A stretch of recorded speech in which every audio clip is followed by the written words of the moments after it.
नमस्कार प्यारे बच्चों, आप सभी 11वीं क्लास के छात्र छात्राएं ध्यान दें कि हमारा जो एक लेसन चल रहा है इसका मैंने आपको 2 वीडियो भेज दिए हैं और लेसन का नाम है रजनी, जो एक पट कथा है।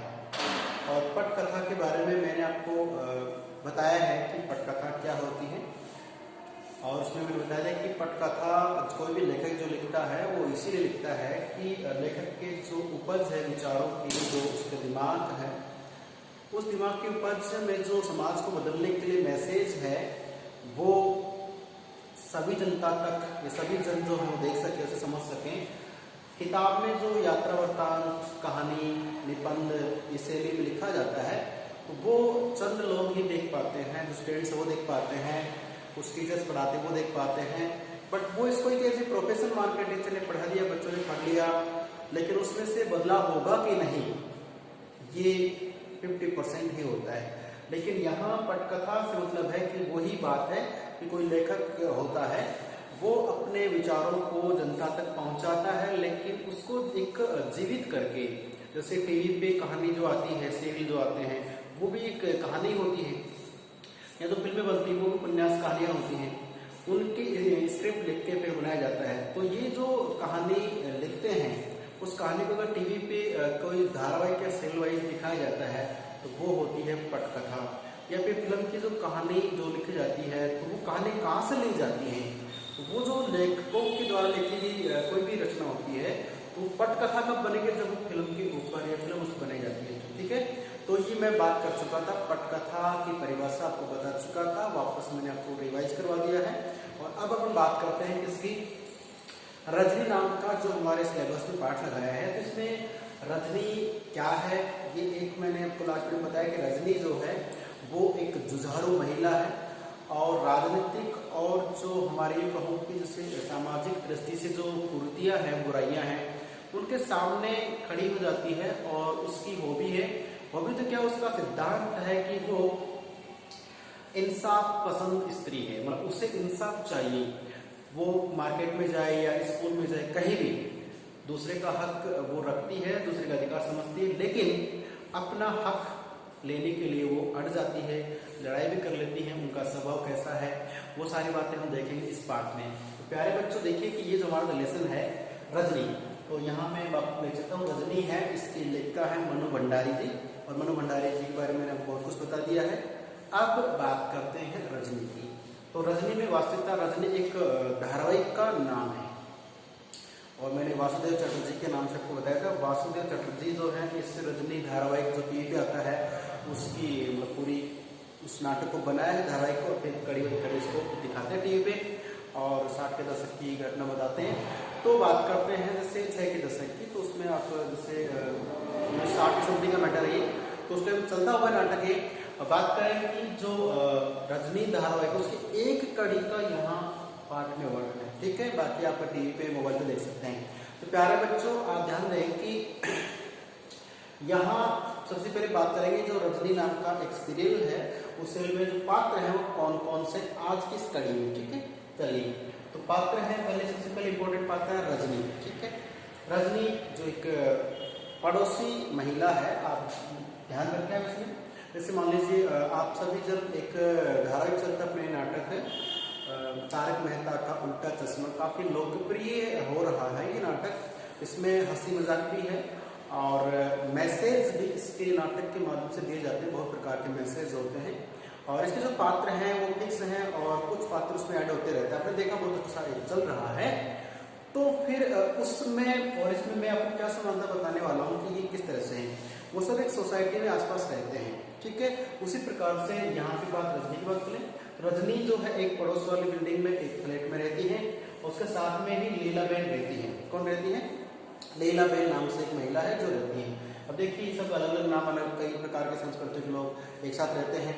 तो जो लीलाबेन है उनका एक बेटा है जिसका नाम है अमित।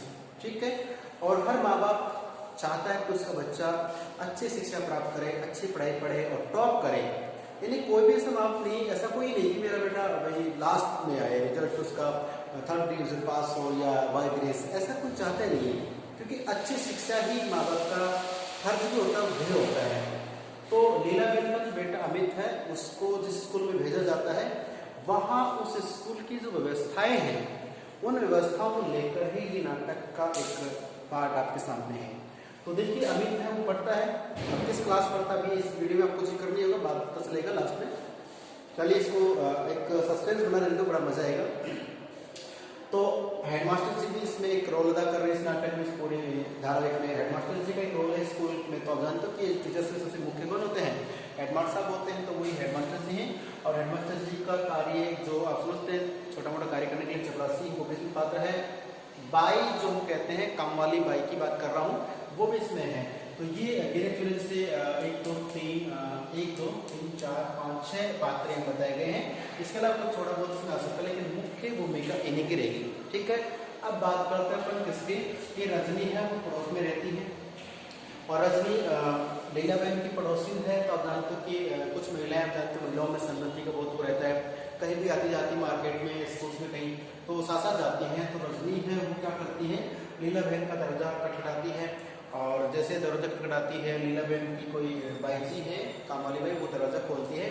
अंदर से जो लीलाबेन है वो हाथ पोंछते हुए कोई काम धाम कर रही थी किचन से वो आती है और जो रजनी है वो कहती है लीलाबेन आपको मार्केट चलना था, बाजार चलना था कुछ खरीदने के लिए। तो यहाँ चलना तो था लेकिन अभी अमित आने वाला है और अमित का आज रिजल्ट आ रहा है, जो रिजल्ट लेने गया है अमित सो वो आ जाता है।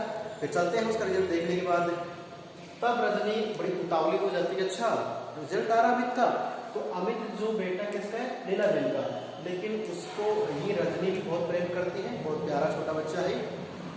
तो अमित को ये भी प्रेम करती, कहती अच्छी बात है फिर तो मैं अमित के रिजल्ट की मिठाइयाँ खा के ही जाऊंगी, ऐसे मैं नहीं जाने वाली और मिठाई भी स्पेशल होनी चाहिए, मैं सादा मिठाई भी नहीं खाऊंगी, सूजी के हलवे से काम नहीं चलेगा। प्यारे बच्चों में दोनों शब्द बोल रहा हूँ ये किताब के हैं, आप इनको फोकस करें, नोटिस करें क्या शब्द बोल रहे हैं सब। ठीक है, तो कहती मैं सूजी का जो हलवा बनाते हैं उससे काम नहीं चलेगा, उसको मिठाई नहीं खाऊंगी। तो इसकी जो माँ है लीलाबेन कहती नहीं रजनी मैं आपको अच्छी वाली मिठाई खिलाऊंगी, मैंने पहले से ही मंगा के रख ली है, कौन सी, केसर या रसमलाई मंगा के रख ली। ये माँ बाप का अपने बच्चों के प्रति लाडप्यार कहो या एक्सपेक्टेशंस कहो, उम्मीद होती बच्चों से माँ बाप को कि हमारा बेटा बेटी स्कूल में क्लास में टॉप करेगा, तो वो अपनी खुशी को जाहिर करने के लिए कुछ भी करते हैं। हाँ ये बात अलग है कुछ माँ बाप अपने बच्चों के रिक्वायरमेंट के हिसाब इस बार स्कूटी इस बार एनफील्ड है, वो गलत है।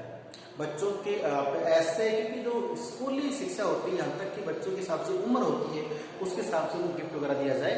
ठीक है, चलिए तो कैसे रसमलाई मंगा ली किसने, लीलाबेन ने। रजनी और लीलाबेन बहुत खुश है कि रिजल्ट आएगा, अभी अमित आ जाता, अमित के आने के बाद हम खुशियां मनाएंगे और ये बातें कर रहे थे।